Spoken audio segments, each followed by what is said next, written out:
السلام عليكم ورحمة الله وبركاته، ازيكم برمجيين عاملين ايه؟ أنا يوسف صبري وأهلا وسهلا بيكم في فيديو جديد من قناة يوسف كودز.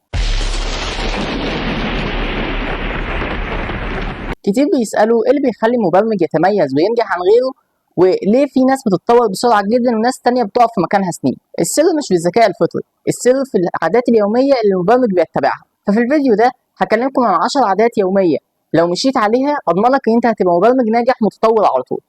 فيلا بينا.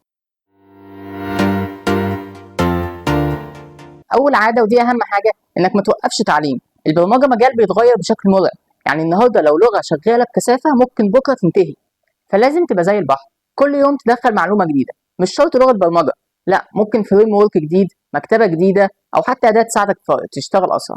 المهم انك ما تقفش مكانك. اي مبرمج ناجح فيه عقليه الطالب اللي بيتعلم باستمرار. الممارسة أهم من أي كورس أو فيديو. تخيل نفسك عايز تتعلم السباحة، ينفع تتفرج على 1000 فيديو من غير ما تنزل المية؟ أكيد لأ. نفس الحاجة في البرمجة، لازم تكتب كود كل يوم حتى لو نص ساعة. الكود زي العضلة، لو ما اتمرنتش بتضعف. الفرق بين المبرمج المبتدئ والمحترف مش كمية الأكواد اللي حافظها، لكن طريقة التفكير. المحترف بيشوف الكود كبازل وبيحاول يحلها خطوة بخطوة، فخلي بالك ما تخليش هدفك إنك تحفظ سينتاكس. الهدف إنك تعرف تفكر وتجزئ المشكلة لحاجات صغيرة وتلاقي حل منطقي.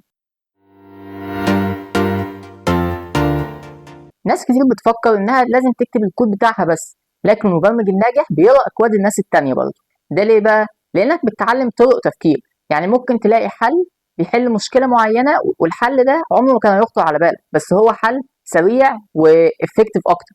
ولو قريت كود مفتوح المصدر على جيت هاب هتعرف إزاي المشاريع الكبيرة بتتضرب.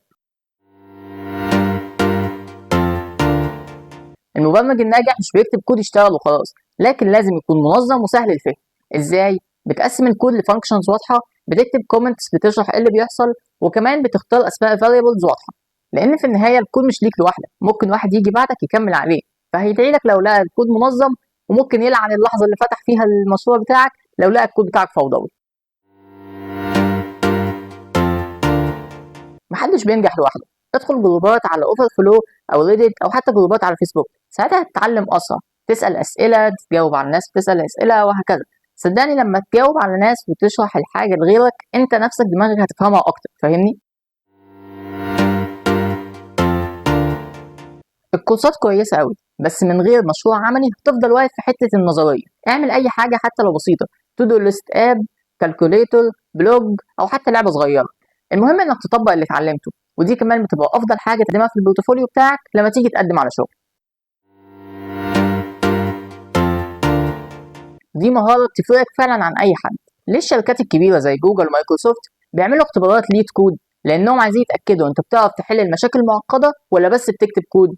فخلي عندك عاده انك تحل مساله او مسالتين كل يوم عن مواقع زي هاكر رانك او كود فورسز، ده هيخلي دماغك شغال على طول. المبرمج الناجح مش بيقعد 10 ساعات قدام الكمبيوتر وخلاص. المهم انك تعرف تنظم وقتك، وقت التعلم، وقت التطبيق، وقت الراحه. لانك لو استنزفت نفسك دماغك هتتعب وهتكره المجال كله.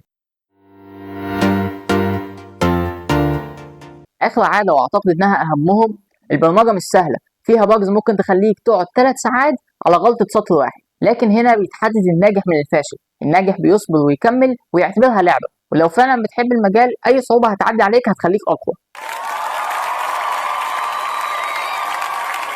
الخلاصه يا جماعه، المبرمج الناجح مش اللي عنده اكبر اي كيو، لكن اللي عنده عادات صحيحه بيتبعها كل يوم. ابدا بعاده واحده بس من اللي قلت لك عليهم، ولما تلاقي نفسك اتعودت عليها ضيف عليها واحده تاني، وهكذا.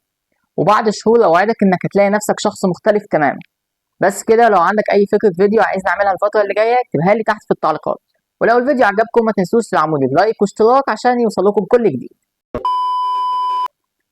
المحترف بيشوف الكود لا. المحترف بيشوف المحترف بيشوف الايه، ما تنجز.